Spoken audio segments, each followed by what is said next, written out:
2 সপ্তাহ পর ঈদুল আজহা কুরবানির পশুর হাটের বিক্রির জন্য হৃষ্টপুষ্ট করা হচ্ছে পশু। কুষ্টিয়ার খামারিরা এখন শেষ সময় পশু লালন পালনে ব্যস্ত সময় কাটাচ্ছেন। তারা জানান, সম্পূর্ণ প্রাকৃতিক খাবার খাওয়ানো হচ্ছে পশুকে, তবে গোখাদ্যের মূল্য বৃদ্ধিতে লালন পালনের খরচ বেড়েছে। এই অবস্থায় ভারত থেকে চোরাই পথে দেশের বাজারে পশু ঢুকলে লোকসানের আশঙ্কা রয়েছে।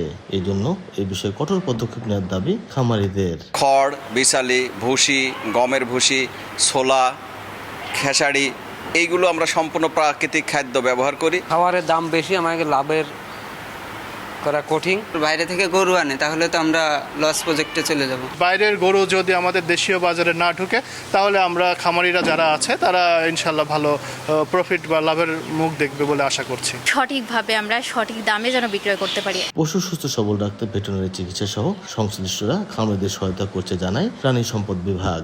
প্রত্যেকটি হাটে আমাদের ভেটেরিনারি মেডিকেল টিম থাকবে।